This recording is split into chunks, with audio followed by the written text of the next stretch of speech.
how are you? This is Chef Lizette. Thank you so much for joining me. I am beyond thrilled. This is an interview that has been in the making for 5 months. I'd love to introduce the Chef Lizette community to the one and only Chef Javier Plascencia. Thank you so much. Thank you for having me. What an honor. So let me just tell you the evolution, and you're hearing this for the first time. So the story is, I was in New York, just in a coffee shop with a friend, a lawyer who is from Chicago. He told me, because I knew about you prior to that, but we were just talking about great restaurants and places that we love, and he said that he literally took a flight from Chicago to Tijuana just to have dinner here at La Misión. Wow. That's a great company. Yes, so I'd love to thank Lenny. If it wasn't for you, I don't know how this interview would even be happening, because I was beyond impressed how you were raving about his, the dining experience that you had here, and I know what a foodie you are, so thank you very much. And not only did Lenny, but several other just New Yorkers were raving about La Misión, and so I thought, okay, I'm on the other side of the country, I need to get down to La Misión and see if I can connect with you, so thank you very much. I'm really honored with your presence. Thank you. Same here. So let me just give you a brief backstory of this amazing chef, and I could not tell you in his words, so I'm going to just speak very briefly, but I'd love to then hand it over to him, because this is your story we're talking about. But what I have come to know about Chef Javier Plascencia is that we have the same philosophy about food. And that is that the best food, the best dining experiences begin with the best ingredients. And in order to have the best ingredients, you really need to source out local ingredients from your farmers, build a relationship. And for those of you who know my food and my clients, I just cook with organic, local farmers markets. That's my favorite way to shop. And so for me, I love to connect with other chefs who are doing great work just as well, who believe in the philosophy that great meals begin with great ingredients. And so I was immediately attracted to your work. I've seen many YouTube channels and how you've been exposed in articles and different TV shows, how you really take pride in sourcing out local ingredients from the Tijuana area, from your cheese purveyors to your wine to your olive oils. And so to me, that's just music to my ears. And so I'd love to just have Chef Javier speak to you about his food philosophy.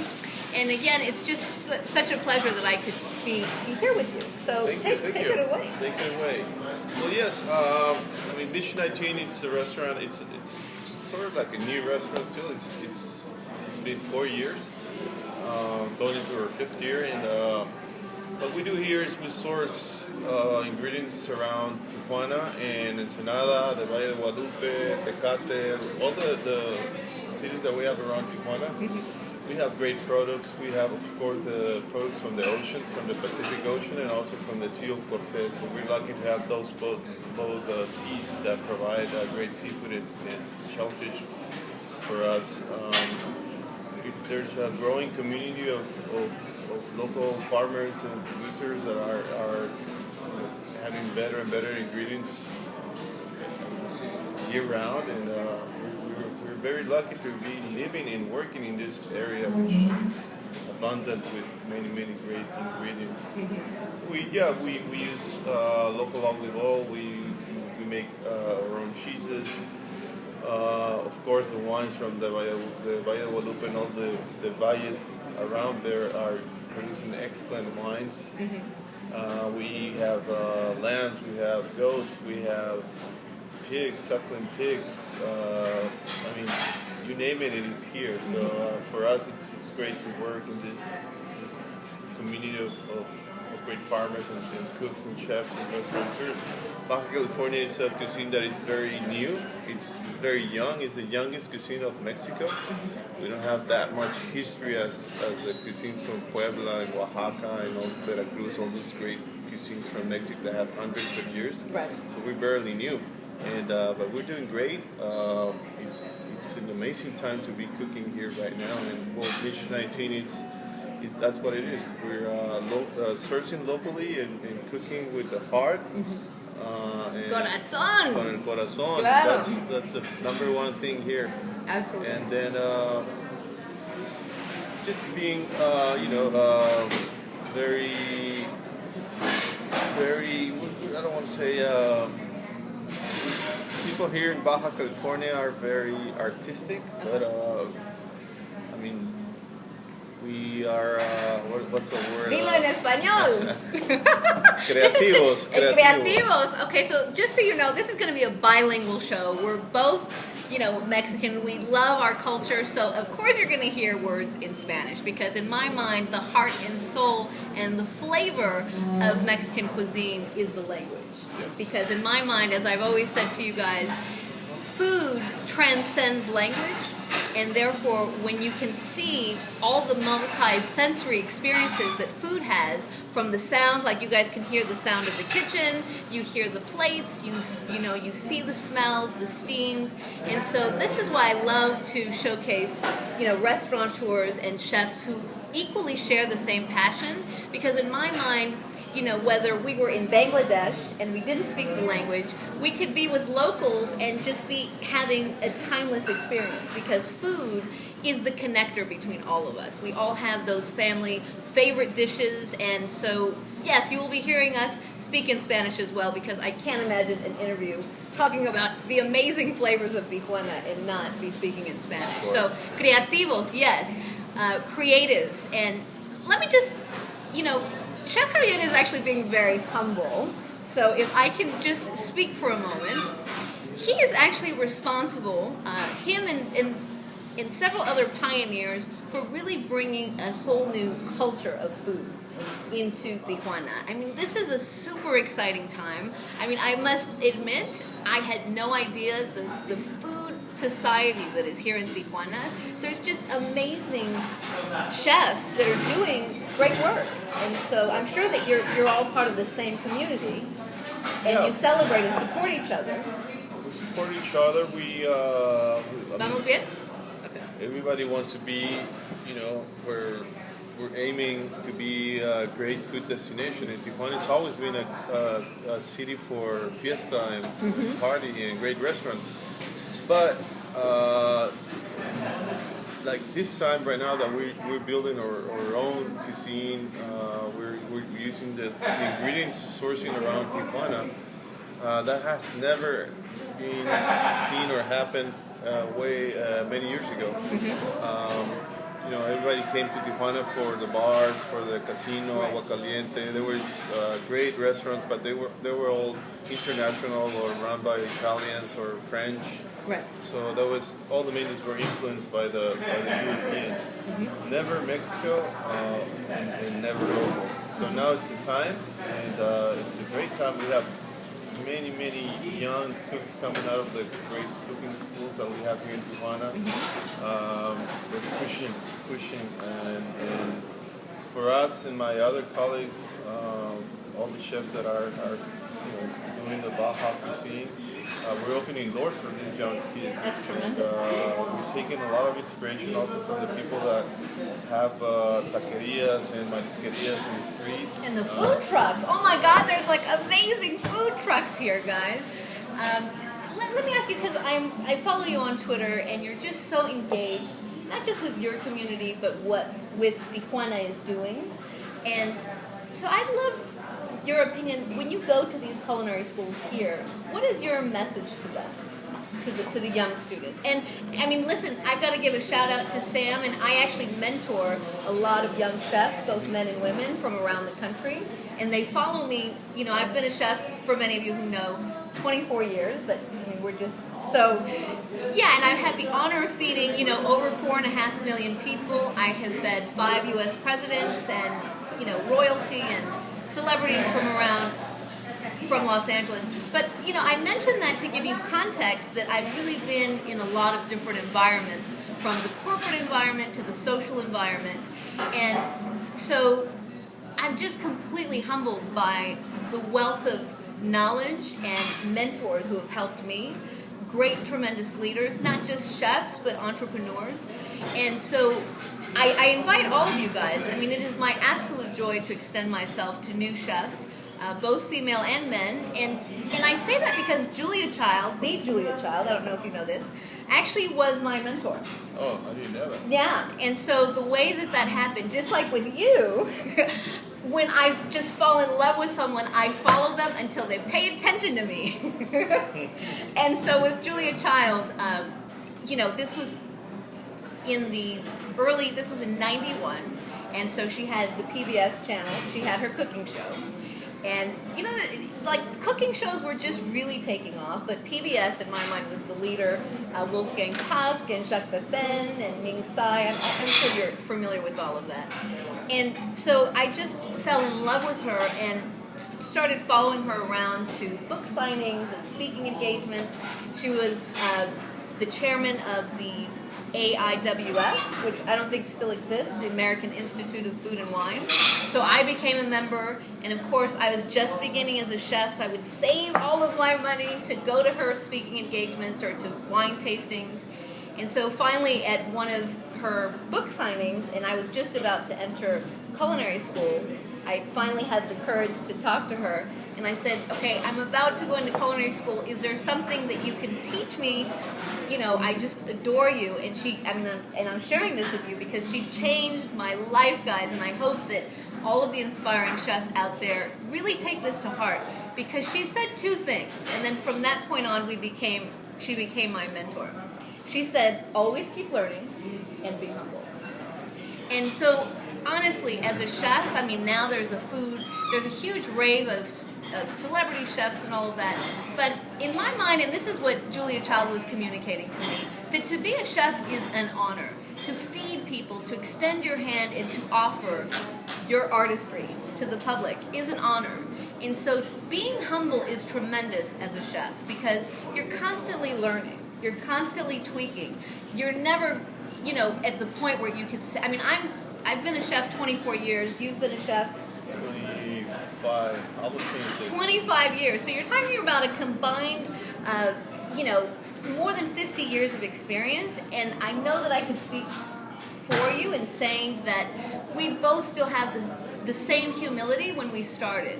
And so we're constantly intrigued to try new things, to test new things, to push the envelope, to never get stuck in signature dishes. And, it's irritating for me, honestly, when people say, what are your dishes? Like, what are you known for? I'm known for ingredients. So I get inspired by ingredients, and I'd love to get your take on that. But just to end with Julia Child's complete wisdom that constantly energizes me, and that is to be humble, to always be willing to learn, and to celebrate other chefs, because it's not about competition.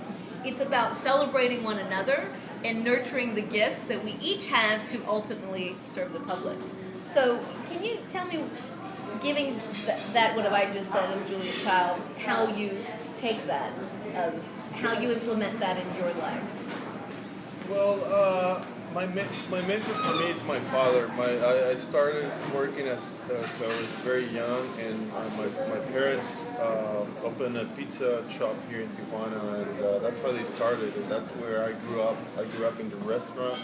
I grew up watching them work very, very hard, and my father at one time became very successful with all of his pizza places. Eventually he opened restaurants, and we stayed very humble, very positive, but always what I admired most about him is he's just a very humble person. He's a great restaurateur, great entrepreneur, and clearly you're an extension of that. Well, yeah. I love to learn new things every day, and I learn from my cooks. I can learn from my dishwasher. I learn from everybody. Exactly. Nobody knows anything. Exactly. Everything. Everything. I'm sorry, and there's so many things that we need to. We can learn every day.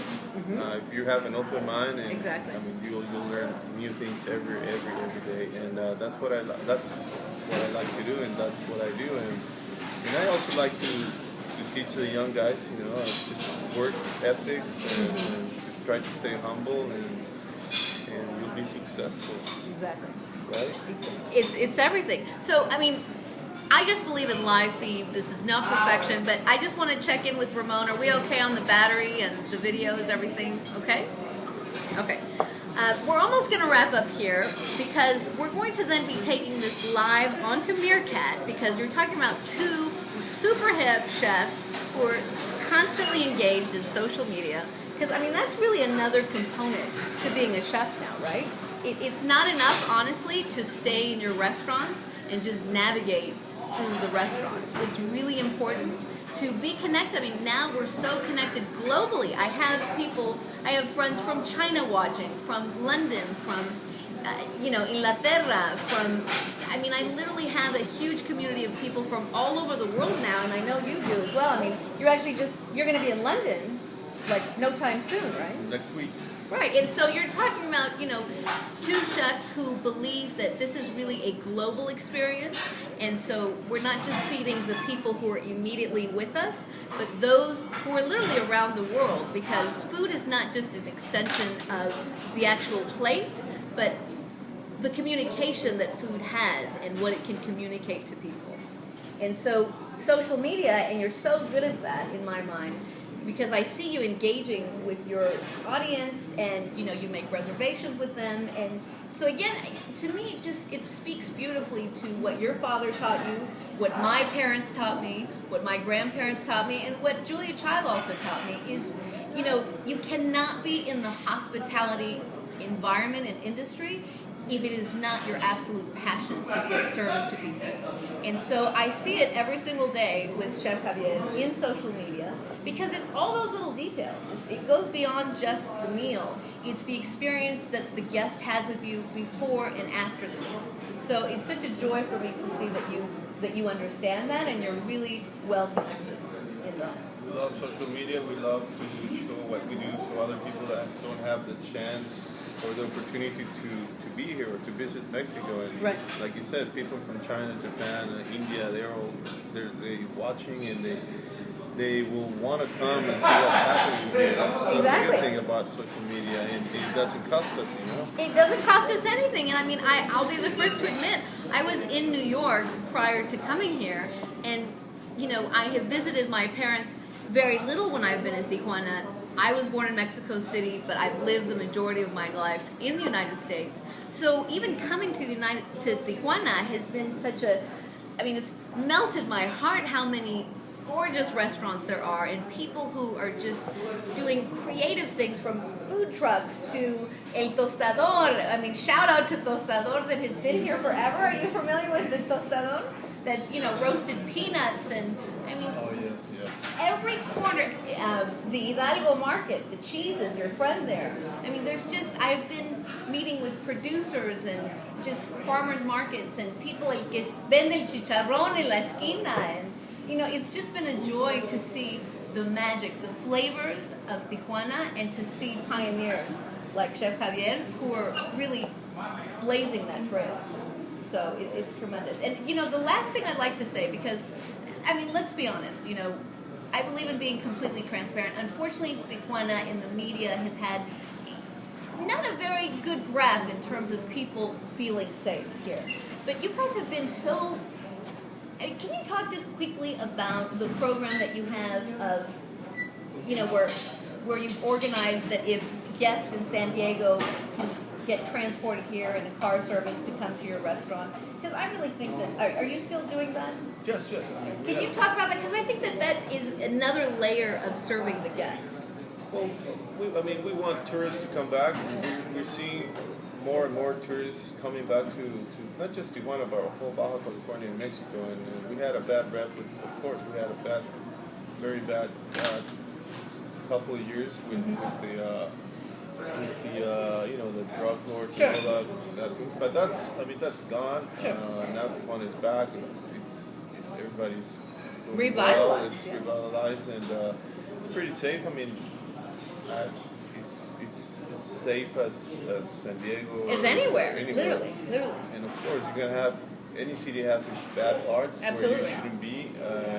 But look at this place. Look at this building. It's stunning. Look around. It's stunning. So what we're trying to do is just encourage people to come down, and so we make it easier for them. A lot of people don't know how to get around in Tijuana. They're a little worried. So we drive a car over to San Diego and pick them up and bring them here. We also have Uber service, and taxis here also are doing a pretty good job. You just walk across, and they will take you wherever you want to go and take you back to the border, and you're in San Diego at no time. I think it's genius. I mean, again, it's really listening to your audience and providing them what they need. And okay, so we're going to jump on Meerkat, but I cannot leave this interview. You have maybe 30 seconds to talk about the stunning new restaurant you have coming up. And I mean, I'd love for our folks to know about that, because actually I have a lot of friends and family here in San Diego. So specifically, I mean, show off, because you've got a gorgeous place that's coming up in San Diego soon. Yes, we're planning on opening Bracero. That's the name of the restaurant. We're paying tribute to the Bracero worker, the program that the United States made with Mexico back in the 40s. And we're paying tribute to those people through this restaurant. This restaurant is going to be located in Little Italy, which is an up-and-coming, beautiful area where there's many restaurants and cafes. It's just beautiful by the bay in San Diego. So we decided to put this restaurant there and promote what we do here in Baja California and in Mexico. So we're doing authentic regional Mexican cuisine in a wonderful space where we're going to feature Baja California wines, Baja California beers, craft beers. Oh my God, I'm hungry already. Lots of food, ceviches, you name it. Everything's going to be there. It's going to be all the ingredients that we're going to use in this restaurant are going to be sourced from farms in San Diego and also from Baja California. So we're bringing them together and we're looking forward to it. Well, okay, so you guys won't have to worry. I will give you all the details of when it's opening, the address, and all of that. Thank you so much for your time. Join us on Meerkat. And again, just remember to get in the kitchen, as I always say, whether you're a professional chef or you're a home cook, get in the kitchen and have some fun, because truly the magic of life happens in every dish. So thank you guys. Thank you. Bye.